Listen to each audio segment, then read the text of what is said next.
wasn't strange to see upwards of 3,000% profits on successful privateering ventures, which is why many of the wealthy families in New England outfitted privateers during all of the colonial wars, from King William's War of the 1680s right up to the War of 1812. Now, when you think privateer, think legal piracy.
Okay, my name's Michael Michalski. I'm a member of the 2nd Mass, Colonel Bailey's regiment, and we're here entertaining people for Rebels versus Redcoats. And I'm a rebel. He's a rebel, yeah. What was it you were telling me about? This is at Old Sturbridge Village, but you can't do Lexington and Concord, you said? Oh, because I have a mustache. The rules for reenacting at Lexington and Concord are much stricter, so I can't participate in those reenactments. But here, we're slumming here, so. And you're not dedicated enough to shave your mustache? No. I've had it for 40 or 50 years, so I'll keep it a few more. Are you going to be in the battle? Yes, I am. One thing people often don't realize is that muskets are real cantankerous, and sometimes they work, sometimes they don't work.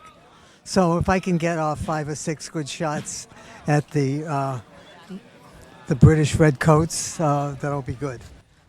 In what time span? 5 or 6 shots in? 15, 20 minutes. It takes longer than you expect because you have to take the powder, put it in the top, cock, fire. Okay, this is the flintlock musket that we use in our reenacting, and it's different from modern rifles in that the way it works is we take a cartridge that has gunpowder in, but I'm not going to use it because for safety reasons. And we bite off an end of it, we flip this open and put the gunpowder in the pan. Some of the gunpowder goes in the pan. We shut it, and then we put the rest of the gunpowder down the barrel. Now, if this was a real battle going on, real musket, there'd be a little lead ball in there, and I would take the ramrod out, and I would use the ramrod to make sure it all got pushed down to the bottom. Then, when I got the order, I would take this piece off, which is to protect it. Safety is very, very, very important. So this keeps it from firing accidentally. So to take that off, cock this, okay, and when the order was given, I'm not going to point it at anybody, but if I pull the trigger, you should see a little spark. But that spark is supposed to ignite the gunpowder in the pan, which would go through the little hole there to ignite the gunpowder in the barrel. What are people most surprised to find out about this whole reenactment thing? Well, I've been doing this for about 7 years or so, since I retired from being a teacher. One of the things that I learned a lot about was just the psychological aspects of being a soldier back in the day. You know, you really spent most of your time worrying about where you're going to get something to eat. But they would stand, a few hundred yards apart and shoot at each other, and sometimes a musket ball would hit something. A lot of times it would miss. Draw rammers. Ram down cartridge.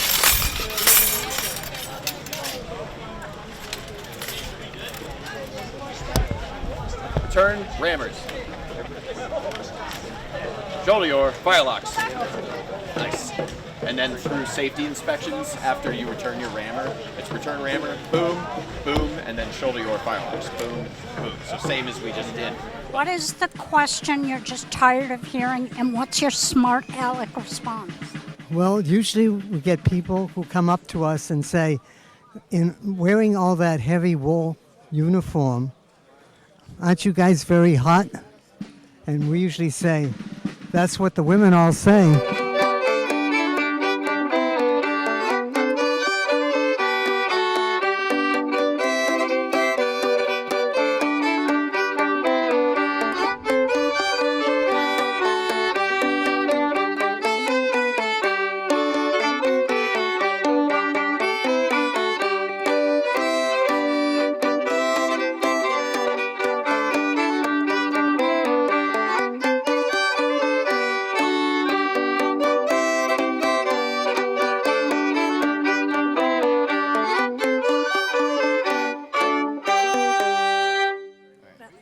So I'm Fred Wright of Captain Two's company of the 2nd Rhode Island Regiment. I'm the sergeant of this company. How long have you been doing that? I have been doing reenactments for about 10 years now.